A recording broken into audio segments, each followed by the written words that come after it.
Hello and welcome to episode 166 of AvTalk. I am Ian Petchnick, here as always with Jason Rabinowitz. Hello, Ian. How's it going? Hello, Jason. It's going well. It's a good week. School is winding down, getting ready for summer, getting ready to do some travel in the next couple of weeks. And so it's like that weird kind of pre-trip, getting everything done, accomplished, ready to go type thing. How are you, sir? I'm good. If you're getting ready to do some travel, man, we have a lot to talk about. We sure do. This episode is going to be a good one. In just a little bit, we're going to welcome John Walton back to the show. We're going to talk about what is going wrong and why it might not be a great time to be traveling, but it's not boring. I'll say that. No, it might be easier to talk about what's going right rather than what's going wrong. Much shorter conversation. Yes, but we will have the long conversation with John in just a little bit. But first, we turn to an unfortunately all too common event in Nepalese aviation, another crash that has claimed the lives of 22 people this time. 3 crew members and 19 passengers were on a Terra Air Twin Otter. They were flying from Pokhara to Jomsom, and this happened on the 29th of May.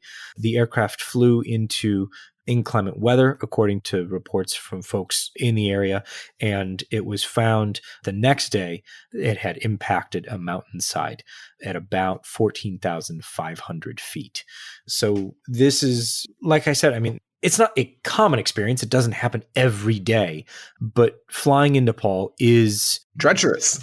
I was about to say inherently dangerous, but that's not the case. It's not inherently dangerous. It is treacherous. It requires a very specialized set of skills, extreme situational awareness, and the ability to say, no, we are not going to operate today, because we just can't fly in these conditions. This particular airline has had a handful of incidents over the past few years.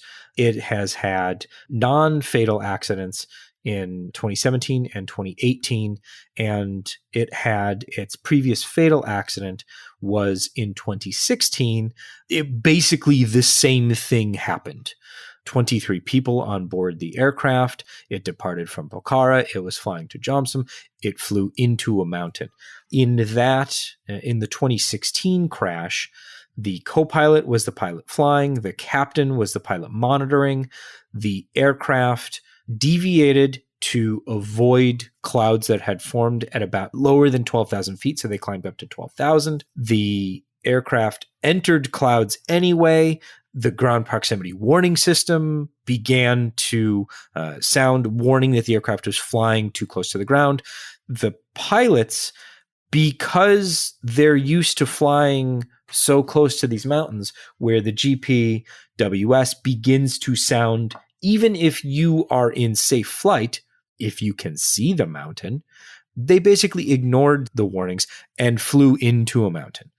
We don't know the exact cause of the crash this week, but the situation in Nepal, as far as when an aircraft crashes, it's more often than not, it flew into weather that had formed in between the mountains.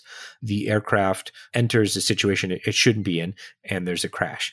There are, I'm looking at over 6 crashes going back to 1946 in the Aviation Safety Network's database.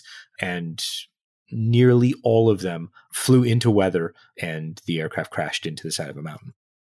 Yeah, it's a region that is definitely known for, as I said earlier, having treacherous flight conditions. The weather can change without notice at any given moment. And unfortunately, accidents like this do happen.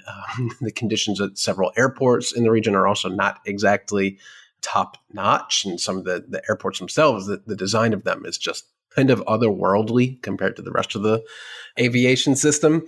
But very unfortunate news out of Nepal this time around. I guess the only good thing here that happened is that they were able to find the wreckage relatively quickly and locate the crash site. So another in the long line of crashes in Nepal. Hopefully they'll understand what happened here, and I'm sure we'll have more to say about that in the future.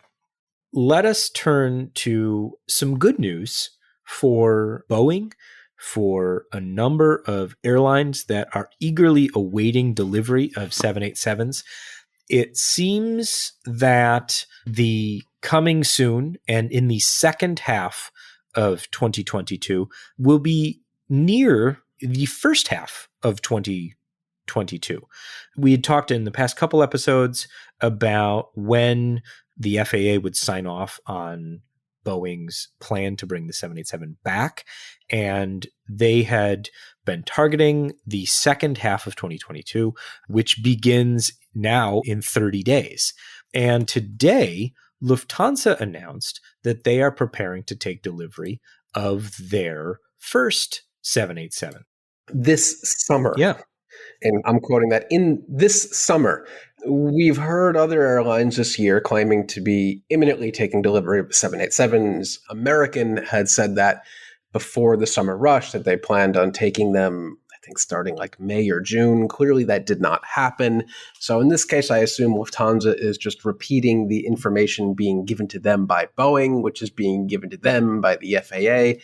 This is obviously not a 100% locked down time frame, but it seems like Lufthansa is fairly confident that it will happen sometime this summer, whether that's July or August or September. Well, we'll have to wait and see. Yeah. So the reason this is more, I guess, believable, this particular bit of marketing is more believable, is that we're recording on the 1st of June and the podcast will come out on the 3rd. But on the 2nd of June, the Federal Aviation Administration will publish in the Federal Register its final rule adopting a new airworthiness directive for certain Boeing Company Model 787-8, -9, and -10 airplanes. This airworthiness directive, and in case anyone was concerned, I'm quoting the airworthiness directive here, was prompted by reports of a missing shim at a joint common to the main torque box, skin panel, and rear spar root fitting. Oh, of course, of course. Indeed. Airworthiness directive requires inspecting the MTB skin panel and rear spar root fitting for cracking and delamination, and the application on condition actions. So all of this is to say, we are nearing the end of the 787's return to service process. The beginning of the end. Yeah, I guess the beginning of the end. With the airworthiness directive ready to go, the FAA is basically satisfied that there is a fix so that they can publish the fix. The inspections, so there's two parts. There's the inspections that the FAA estimates will cost U.S. operators $108,290 per airplane. And then if there are any aircraft that need rework, they estimate that those aircraft will cost a little over $12,000 per aircraft. However, it's interesting that this is noted in the airworthiness directive. According to the manufacturer, being Boeing, some or all of the costs of this airworthiness directive may be covered under warranty. So if you got the warranty, you should be in good shape. Hi, we've been trying to reach you about your airplane warranty. Please call us back to get your 787s in service. You probably shouldn't send that call to voicemail. No, that's the one you're going to want to answer. So it looks like things are finally officially moving in the right direction. The airworthiness directive, which will link to the actual airworthiness directive, so you can read it yourself if you so choose, will be available coming, yesterday, if you're listening to the podcast on Friday. And then it goes through the comments process and gets adopted, and then they move forward. So all this is to say that the timeline of having Lufthansa's first 787 and other 787s that still need to be delivered back in service by this summer, that seems to me to be a legitimate claim at this point. Yeah, and remember, the 787s Lufthansa is taking here are not the 78s that they recently put through an order for. These are kind of interim aircraft that Lufthansa is going to be taking that were originally destined for Hainan Airlines that were not taken up because Hainan can't afford a new airplane. Then planespotters.net says it was going to Vistara, also not taken up, don't know why, and now they're at Lufthansa. So the first aircraft they're taking, named Berlin, is almost a 3-year-old aircraft. So it's been sitting around wherever 787 sit around these days for nearly 3 years. So this thing has been begging to get to the sky for quite some time. So hopefully it does actually happen this summer. Yeah, this one's been in Charleston. It's been recently painted and it's in the Lufthansa livery. As soon as they can deliver it, the aircraft is going to go to Frankfurt, where it will receive its official cabin outfitting at the Lufthansa Technik Center in Frankfurt, and then it'll be put into service once it is in fact ready. So, things are moving in the right direction, and hopefully, a number of airlines can take delivery of these aircraft to take advantage of what is already shaping up to be an extremely busy summer. I think we should pause now, speaking of very busy summers, and take a short break and bring John on. We will talk about some of the things that have been happening at airports, especially in Europe, but also a bit in the US to a much lesser extent. And also, we're going to talk about something completely different from that as well, and that'll be KLM's new premium economy seat that we're about to see. So stay with us. We'll be right back with John Walton.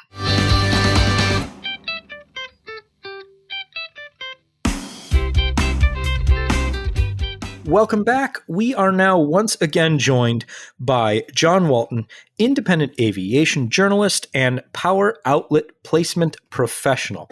John, welcome back to the show. Thank you. Good to be back. That intro will make a little more sense in a few minutes. Maybe. Who knows? So we've asked John to come onto the show this week to talk about two very, very different things, but both well in his wheelhouse. So we're really appreciative to have John on the program. First, we're going to talk about what's happening in airports around the world, as opposed to airlines, where folks are waiting hours and hours and hours in queues, some just abandoning their posts and saying, forget it, I'll fly another time. Others fighting their ways through it onto the plane, only to then be at the mercy of the airlines. And then next, we're going to talk about, once you get on the plane, a new premium economy experience coming to KLM and some of the quirks that we've seen from the design. So let's get into the kind of airport. I don't hesitate to call them meltdowns. I mean, it's been awful at a number of major airports, especially in Europe over the past couple of weeks. I'm thinking Dublin, Amsterdam, Heathrow, and John, you had a poor experience in Munich. So let's start there and figure out what is going on. It's basically the industry coming back from the COVID-19 pandemic and not having enough people in place, not necessarily with the airlines themselves, though in some cases that's certainly true, but largely in the third parties who deliver quite a lot of their services. So, for example, the check-in people who might be outsourced to a third-party ground handler, the security people, the airport staffers themselves, people who do quite thankless, quite poorly paid, and quite low benefit jobs in terms of, their terms and conditions. And, after the pandemic, people said, actually, you know what, I'm not coming back to that job, or they found something else that they like better.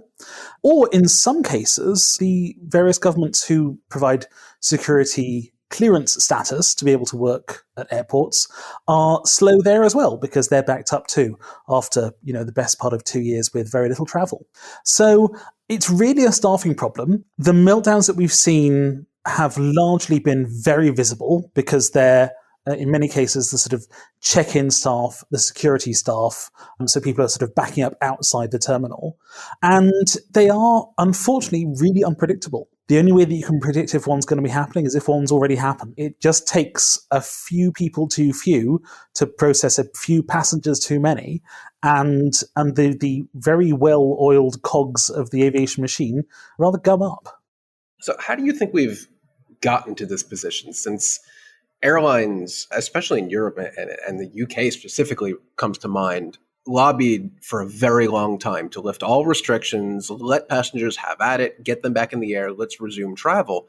And it seems like from every point of view, from the beginning of the experience to the end, when you're leaving the airport, nothing is as it should be. How did we get to this point? Oh, bad pay and poor working conditions. I mean, I guess there must be more to it, but that seems like a big deal. To be honest, that's going to be 80% of your problem. A lot of it is probably also around, a lot of the remaining 20% that is probably around coordination. It's about airlines, communicating properly with their suppliers and their service providers about, what's going to be available when. But yeah, it's an industry that was shut down for a year, that you can't exactly turn on like a mains water tap, and that has generally paid people very poorly and treated them very badly in these behind-the-scenes jobs. And people kind of aren't up for that anymore. And with a very strong buyer's market when it comes to deciding who you're going to work for, a lot of people saying, actually, I'm going to go do something else. So aviation basically just needs to realize that it's going to have to pay people better. It's going to have to treat people better. It's going to have to speed up the ability to, issue passes. Because look, if you get a job offer and it's going to take 4 months to get you a security clearance to be able to check people in or to be able to, work airside, that's not much use. So yeah, it's largely a structural industry problem that is becoming super visible right now. Fortunately, it's a problem you can throw money at. Unfortunately, the airlines don't have a lot of money right now. Is it just up to the airlines, or is it something that falls on airport authorities or local municipalities or even federal governments? Like, this doesn't have a one-size-fits-all solution. I mean, it does. Pay people better and treat them better, and they'll want to work for you. I don't think there's any rocket science here, to be honest. I think that you're just competing in a very fierce labor market. There's just no one entity that can pull that lever and suddenly issue greater paychecks to everyone. We're talking airlines have to contract out for services like you mentioned, like in Munich, or your flight to your home airport where you have contracted ground staff. So they have to do that. And airlines have their own staff, and then airports have their own staff, and security screening companies have their own staff. So it's not as simple as just pay people more. You have to get the entities that pay these people to get them to pay more. Oh yeah, I mean that's the thing. It's everyone who's involved in this. They face fewer penalties for ending up in the situation that we are now than they do from assuring that service is actually provided to passengers, right? I'm not entirely sure that anybody is going to get, particularly strongly disciplined over the fact that you've got passengers spilling out into the roadway, versus the other incentive, which is costs, right? Airlines and aviation have been driving costs down, right? And a lot of that is by outsourcing people who used to be airline employees to being third-party contractors. And the way that these third-party contractors make their money is to pay people less and promise services. Perhaps those people can't provide because there aren't enough of them, or they haven't been trained the right way, or they're not familiar enough with operations, right? That's why they're cheaper, and if you have less job security, less pay, poorer working conditions, that's tricky when you come to recruit people. So I have very little doubt this could be solved within a couple of months if people just paid more and offered better working conditions. Now, I was going to ask, but I think you already alluded to the answer here, is how could the average passenger avoid situations like this? And you already said that you can't really know it's going to happen unless it's already happening. What are some other proactive measures someone could take to hopefully do their best to avoid ending up in a 4-hour line standing outside in the roadway in Dublin? Yeah, I mean, so there's the kind of thing that you can do when you're booking your ticket. So book flights as early in the day as possible, for example. In theory, flights that are earlier in the day, much like if there's weather disruption, there'll be less knock-on effects as you go through the day, and things should hopefully kind of catch up overnight. Other than that, if you're booked through one of these problem airports, you might want to start giving your airline a call, or even better, sort of drop them a direct message via socials to say, look, I'm concerned, this has been a problem, is there any way that you can route me through somewhere else, for example, somewhere that seems to be working well? But you do always risk the fact that, your airline and airport may just have a bad day. We are coming to the summer season. There are thunderstorms already, in various airports around Europe. And Frankfurt tends to fall over whenever there's thunderstorms, and a number of other airports do as well. So I think we're basically going to see a lot of it is just the leeway that was previously built into aviation, that had been there for years and years and years, is no longer there. And in many ways, people don't know what the new leeway needs to be. And as a result, you have situations where, like my flight. So I was flying, and this was, for full disclosure, Lufthansa paid for my ticket. I was flying on Lufthansa from my home airport in Lyon to Munich to Montreal and back. And we arrived on our lovely little CRJ from Lyon to Munich, and we sat in the remote stand out by a lovely A340-600 that I was enjoying out the window. And we just sort of sat there, and the pilot was like, oh, yeah, it seems that we've surprised everyone by arriving. And just, yeah, people didn't turn up for 20 minutes with the bus and the little wagon that takes the luggage off. Even then we got to the baggage claim, and we waited another 40 minutes for baggage. So even at the airports like Munich, the Lufthansa operation in Munich is generally excellent. Even there, you're seeing situations where it feels like there isn't enough staff to go around. And I think you just have to pack your patience this summer, count your blessings that we're all still alive and that we are all able to fly. And yeah, remember that this is a lot better than 2020 or 2021. That's true. We're traveling. We're mostly free to go where we want. We just have to pack a lot more patience. And Ian, we're going to do something very rare right now, and that's offer praise for the US TSA, either incidentally or... We need to mark this on the calendar Mark this somehow. as a significant event, that the TSA, being a federal agency here in the US, almost every airport has security screening done by the TSA, a federal agency, and they did not lay off any employees, thankfully, as far as I know, or any significant number during COVID. I mean, they're actually, I think, due for a fairly significant raise, something like 30% upcoming. So when TSA needed to ramp up screening and personnel, they were able to do that. So thankfully, here in the US, for once, we seem to actually have a handle on things. The airline side, not so much. We are facing all of the issues that John has mentioned on the airline side, but security screening, I cannot recommend pre-check anymore right now. I've not really encountered any significant wait at any airport so far, but I'm very much looking forward to seeing what Hamburg Airport looks like next month, John. I'm sure we'll have a very fun time there. Oh, yes. Not an airport known for efficient security to begin with. It's a joy and a pleasure, and after a full week of running around a trade show, it's even more delightful. So I can't wait for that one. See you there.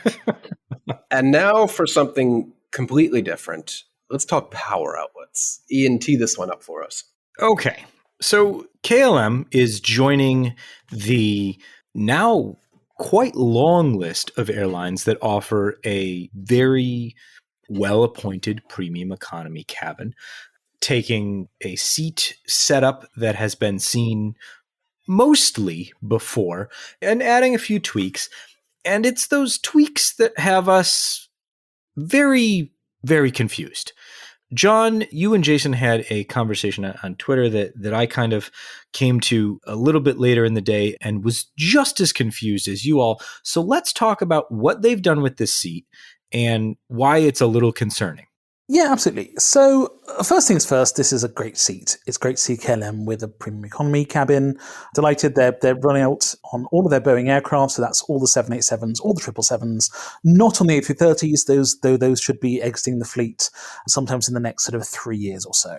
It looks like every other premium economy seat. That's because it is every other premium economy seat. It's the Collins Aerospace MiQ, which is spelled MIQ, and that's the seat that I'm pretty sure all three of the US major international airlines use as their premium economy. You'll often see it at the front of a narrow-body aircraft in the US as well, certainly the modern ones. It's very noticeable because on the aisle side, it's got this quite distinctive vertical armrest, which basically lowers straight down so that somebody in a wheelchair can just scoot straight across with no worries. It sort of recesses down into the sort of end bay of the seat. So it's pretty distinctive, pretty obvious. But this one's a little bit weird. So the first images that came out were from the seat maker itself, Collins, and from KLM.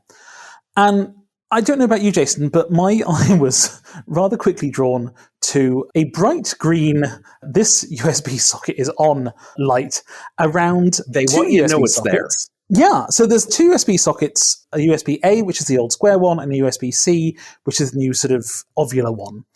And they are basically about 6 inches down your thigh on towards the center of the seat pair there, which is a very strange place for them, not only because they're kind of hidden, but also because if you try and plug something in, you're likely to have either the cord digging straight into the side of your thigh, or to snap the cord off in the socket. That's what I'm most concerned about. Yeah, I mean, both of those things are not great, but that's something that people have done previously is, you have an unfortunate snapping incident and then the power socket is out of commission for as long as it takes for the aircraft to get back to a maintenance base that has the right little cartridge that goes in and out and is connected to the power socket. But it's just a really weird position for it, right? And even more so, the front row seats right next to it, like literally right where your knee is, also have the flight attendant call bell and light. In one of those places where there were a few seats a while back, and I want to say it was like the United 777-200s, the domestic ones. The domestic one, that's exactly correct, which they did eventually modify that. So a 5-hour flight is not full of 5 hours worth of call bell dinging. They recessed those buttons eventually. Yeah, but basically the problem was that they had these buttons that were just, the buttons themselves were almost raised. So you put your arm down and you summon the flight attendants, who were thrilled about that. Let me tell you, a United Airlines flight attendant just loves being summoned. So yeah, that was one of the first thing that a lot of us was looking at. This has only been the first row, right? Because in the first row, like behind the bulkhead, especially on a refit like this, you're like, you know what, actually, I get it. They didn't want to pull the entire bulkhead down and sort of mount the screens on the front and then have the sort of USB sockets mounted into the screens. Like, I get it. That's going to be annoying. But you know what? You're in a bulkhead. You've got no one reclining back into you. You make That's some just one of the compromises. trade-offs. Right. But no, the USB sockets are there all the way back in every row. And I'm baffled by it. I'm absolutely baffled by it. Not least because if you look at the images that they sent through, there's not just those two USB sockets. There's also an AC socket, like on the seat back in front of you at like shin level. And I think I also see a USB-A socket there as well. So this is for your secondary socket and your USB-C socket if you haven't brought your AC adapter. And I'm just like, how and why did so many people at two companies that are very good at passenger experience, right? KLM and Collins Aerospace are not new at this. How did all of these people fail quite so badly to say, actually, no, we can't do that? That's silly. I think what's most interesting is that this is not a new seat. Nope. Like we said, we've seen it all over the place, and we've never quite encountered it with this particular issue. The USB ports usually may be stashed in under the armrest in the seat back or in the screen or in the seat back in front of you. So this is a very intentional choice. Or in the front console, which is looking at the seat, it looks like there's plenty of space there to do that. Yeah. Now, I had some chats with a whole bunch of people, and the working theory is A, but B, people are concerned that it might be a heating issue. Because certainly these new USB-C sockets do put out a lot of heat as they transform the current. So that might be it. But even so, I find it really difficult to see how the heating would be better at your thigh than on the front. So they're marketing this as a leg warmer. Well, I don't know. I mean, some of those old 777s get quite brisk, if you're in the front row. I was like, what? Yeah, I mean, that's why I said the first response was, because no one has a very sensible answer to this. I would love to have someone from KLM come on and just answer the question, did you sit in the seat? Did you try to plug something in when sitting in the seat, more importantly? Yeah. The Dutch are a tall people. Right? They're sort of statistically Europe's tallest people, right? Or at least certainly one of them. So I don't understand how anyone thought, you know what, this is fine. I mean, it would be silly even if, average height was smaller because it's within the stretch of your the leg seat. is still going to be there. Yeah. And what's even worse is when you recline, because this is one of those articulated seat pan seats, the seat pan comes up and almost hits this thing anyway, right? It's about 2 USBs length away from the bottom of the charger. So I just find it really baffling, not least because right behind it, so behind the sort of the mechanically operated seat controls for recline, etc., are the double sockets for the headphones, right? There's the new style, the magnetic style, and the old style. Now those, because if you think about it, the prongs of those come out, and then there's a sort of 90-degree turn, like a British-style plug, right? Rather than an American or European-style plug, where the cable sort of comes out in parallel with the prongs. Do you see what I mean? Yeah. Yeah. If I had to put anything there, that would be what I put there. because that, those things, they only intrude on your leg by the width of the sort of 90-degree turn structure in the plastic. So it's all just very strange.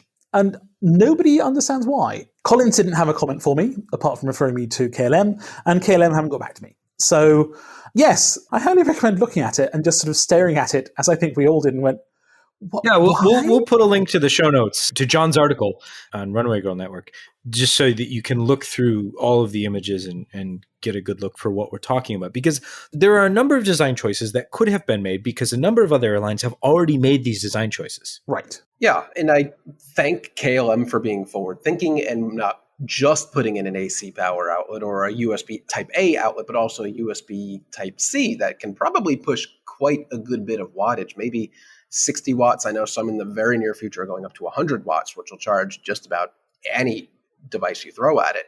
But remember, what they installed today is likely going to be in service for, I don't think it's a stretch to say, possibly decades. And the first time somebody snaps a USB port off and that thing short circuits or whatever, it's going to be a long time before it ends up being replaced. Or if there's significant issues with this, they may just turn them off outright and say, sorry, we screwed up. No more USB-C for you. Yeah, I mean, so I'm a little more charitable than that, because it's very clear that this is in one of those quick release cartridges, right? If you look at the picture, you can see that there's a larger screw at the bottom and that sort of hole at the top where you put that special tool in to kind of eject it. This isn't that difficult to swap out. The problem is, if you have to swap out 30 of them every time the plane comes back to home base, that's a lot of swap outs. And you have to know that it needs to be swapped out. Maybe there's an off chance that these are smart enough to report that they have been broken, but 9 times out of 10, if you encounter a broken USB port, you're not mentioning it to anyone. And the airline probably doesn't know, and that's why it's still broken. Exactly. You think, I guess it doesn't all work, right? So please, listeners, if you encounter something broken with your passenger experience, tell your flight attendant, because that's kind of the only way that things get fixed until we have the Internet of Things sensors in every part of the passenger experience, is to say, I am broken, please fix me. And we're working on that. Yeah, people are already working on that. But yeah, the next generation of planes maybe. But yeah, it's all very strange. I feel like it's kind of ridiculous that, like, KLM got a great new seat. It looks great. It's a seat that lots of other airlines have had and really like. But this is really weird. It's just weird. On that note, it's just a distinctive design choice that doesn't really improve anything. No. Like, it's thank you for playing, but. Yeah, exactly. I'm still happy they're just doing it because KLM is way, way, way late to the game in rolling this out. So I'm just happy we're getting something. I think that's a perfectly reasonable response. Yeah, absolutely. Crumbs, Jason. We're getting crumbs. We are. But nice KLM blue crumbs. Ooh. Like stroopwafel crumbs. Wait, this is probably the most important question. This is a new class of service for KLM. And now in business class, they give you the little house with the little liquor bottle inside. You get an apartment now. What are premium economy passengers going to get? So I was looking, and A, it's not mentioned, B, it's not shown. What is shown, however, is a slightly smaller version of the very charming sort of fluted business class champagne glass. So that will be an offer. Okay. Well, there you go. When this actually reaches the fleet, we will, A, have to see if the USB position has changed, if we've complained about this enough for them to revisit things, and B, to see whether or not Jason gets his apartment and little champagne glass. John Walton, independent aviation journalist and power outlet placement professional. John, thank you so much for coming back on the show. We always appreciate it. Pleasure as always.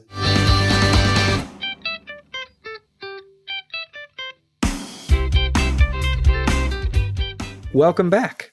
After the conversation with John, I don't know if I'm more anxious about flying in the next couple of weeks, flying to Europe, that is, or if I just am just kind of numb to it now and I know what to expect going in, and I guess what happens. Yeah, I don't know. I feel, again, like I'm fine flying within or out of the U.S., but I'm dreading some of my European flights coming up in a couple of weeks. But hopefully things stabilize at least a little bit by then, and I don't miss my connection at Heathrow and end up having to stay overnight. Not that that's the worst thing in the world, but who's got the patience for this stuff? We're going to find out. Yeah, we'll find out just how far my patience goes. In the podcast episode in a couple of weeks, we're going to find out exactly who has the patience for this. Mm-hmm. But yeah, we'll see how it goes. This is unfortunate news, but it's not entirely unexpected. South African airline Comair has once again ceased all flying due to the fact that it has no money. Oh, you need money. Famously, everyone knows that you need money in this industry because you have to convert money into, I don't know what we do in this industry, but you need money to make things happen, even if you're not making any money.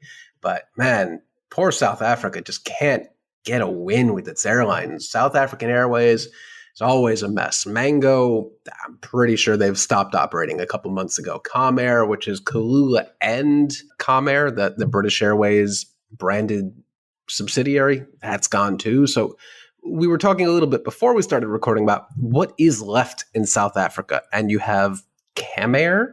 Who else is out there? That other one that has like 3 really, really old A320s. What are they, Lyft?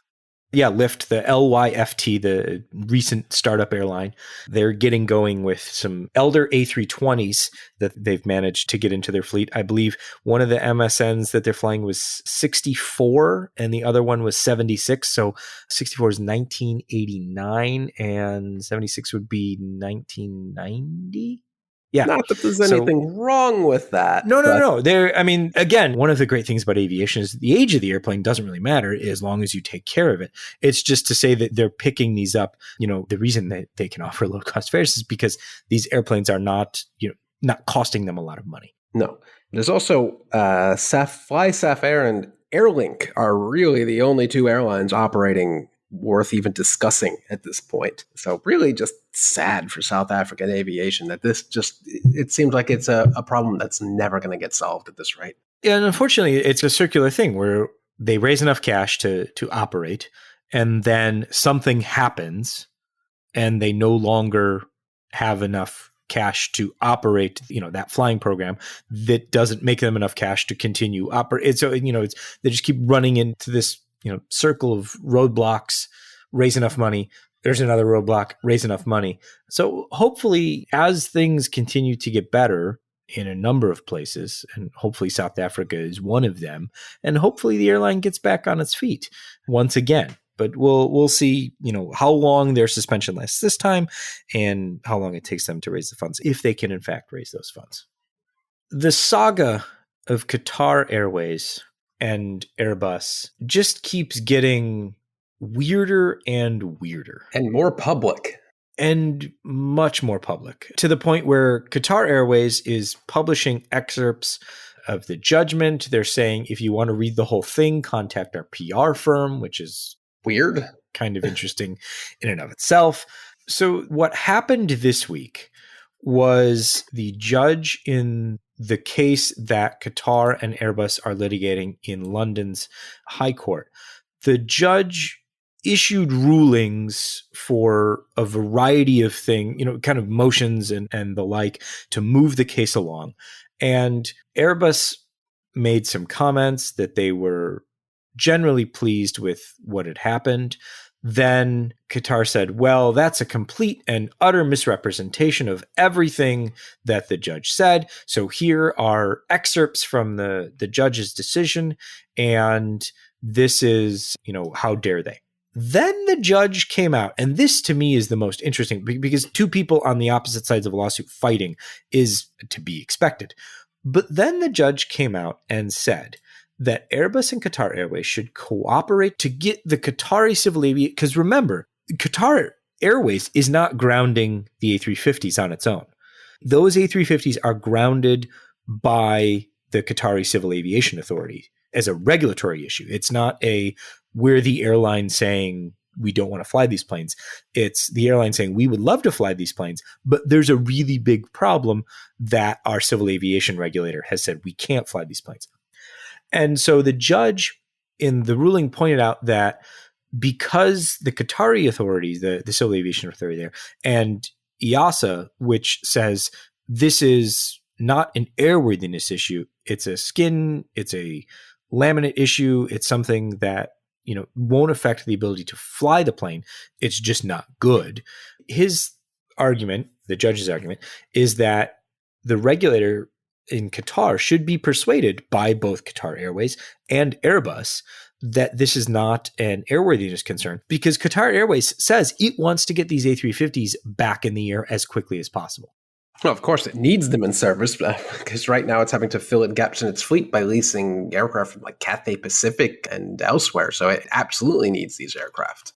Right. And so why not work together, being Qatar Airways and Airbus, to work together to try and get the Qatari Civil Aviation Authority to see that this is not an airworthiness issue. It's, in fact, just a surface issue or a cosmetic issue that can be resolved with design and rework. So we're nowhere near the end of this story. But the judge saying, why can't you folks work together?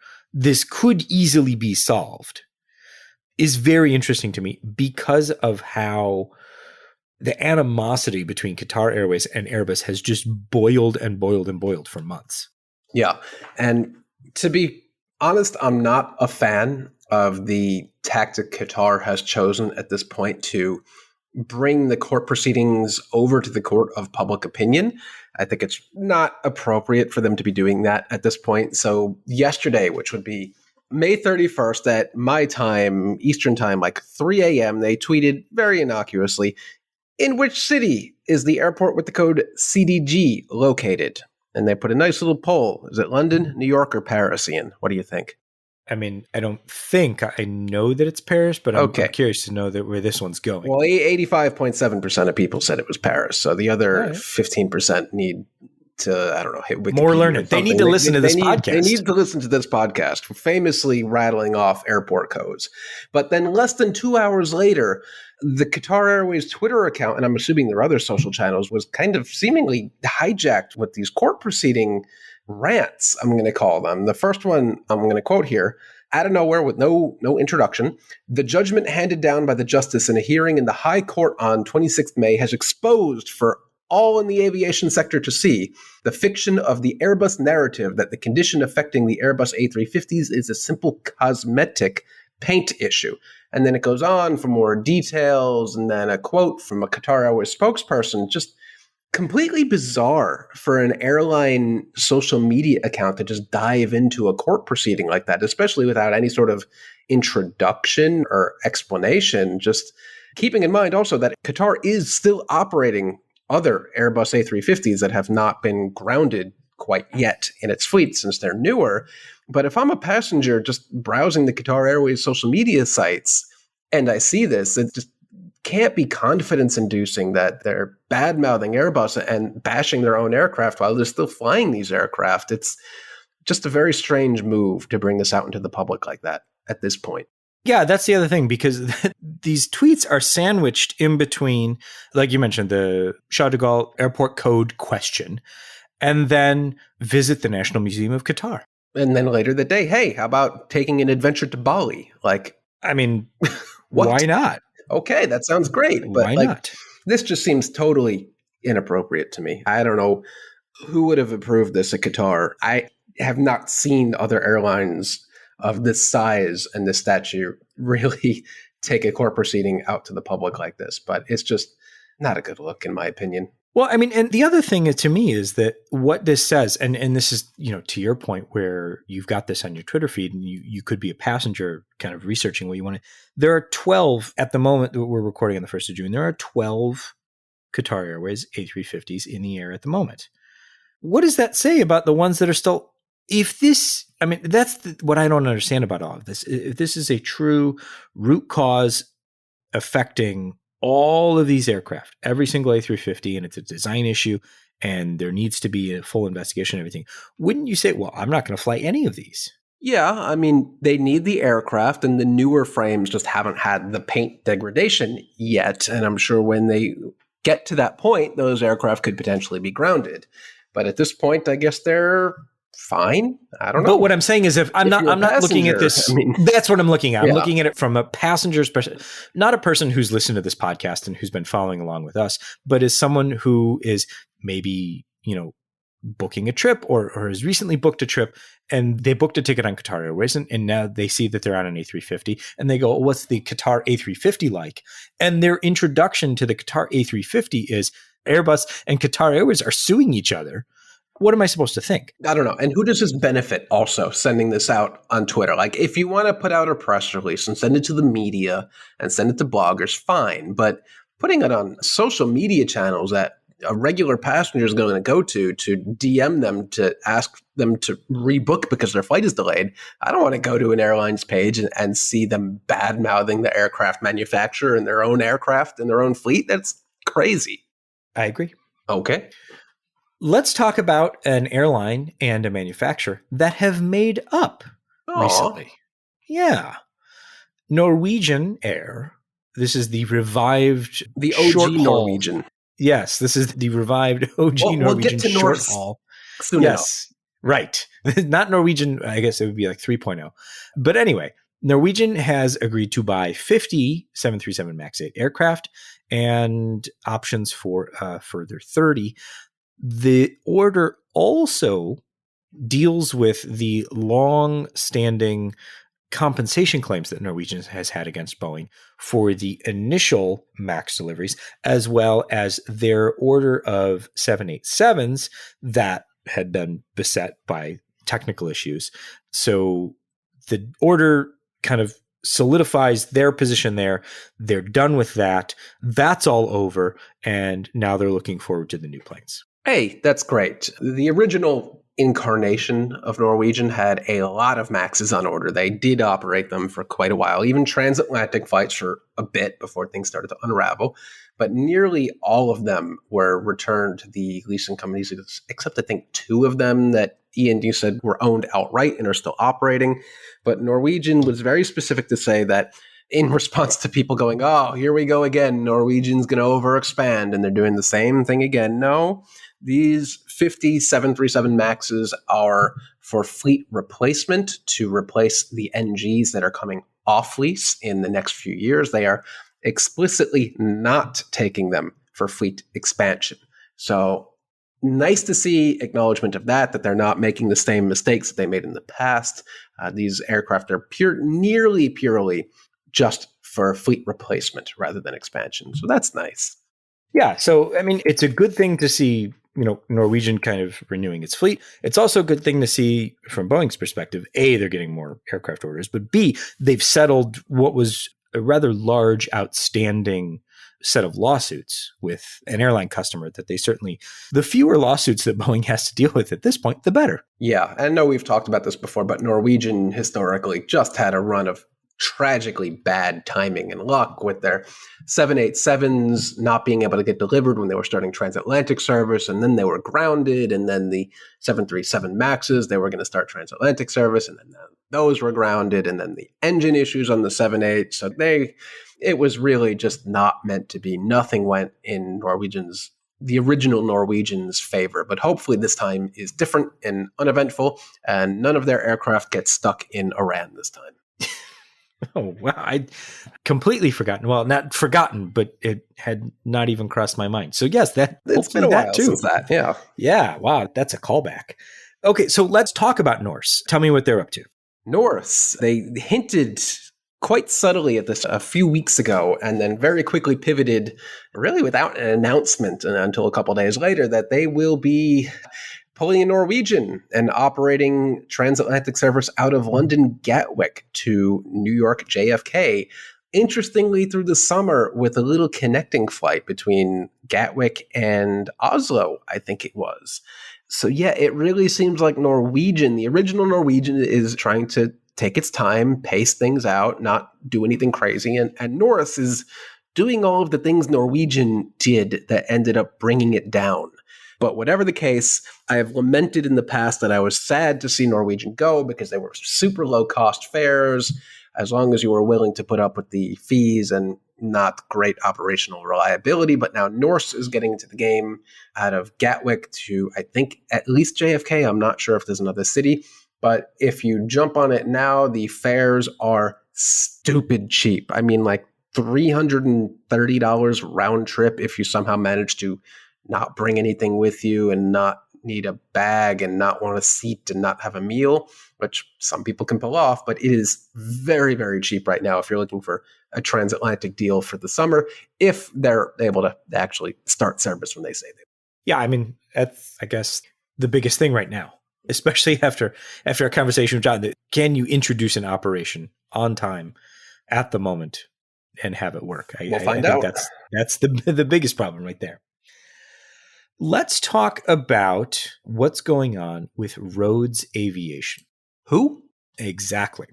So Rhodes Aviation is the company that operated the Transair 737 that made a forced landing near Honolulu last July. So almost a year ago now. So this was the 2nd of July, 2021.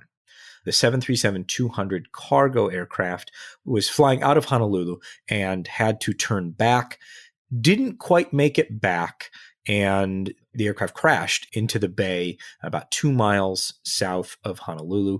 Both pilots were okay and were rescued by the U.S. Coast Guard. Nearly a year later, the U.S. Federal Aviation Administration has said, yeah, we don't want you flying anymore. The FAA has proposed the revocation of the air carrier certificate for Rhodes Aviation, which was operating the Transair 737, for a variety, numerous safety violations. So the FAA had already been investigating Rhodes when the 737 crashed. They were grounded 2 weeks after the crash by the FAA. And now the FAA is saying, we want to take your certificate away. The carrier says, no, we want to keep flying. But the FAA says, among other things, that the airline failed to maintain safety records, had issues with its operations manual, failed to conduct risk assessments when necessary, failed to provide specific documentation when it was mandated to. It operated two Boeing 737s more than 900 times after failing to add the aircraft to its maintenance and inspection program. Ugh. It gets worse. Operated a Boeing 737 airplane on 33 flights when it was not airworthy due to engine compressor fan blades that did not meet manufacturer standards. Oh, that's not good at all. And there's more. No. Yeah, there's more. But that was the worst of them, at least in my eye, kind of the operating a not airworthy aircraft. So Rhodes has 15 days from the date of issue, which was the 24th. So they have until a few days into June to respond and say, these are the reasons we should not have our certificate revoked.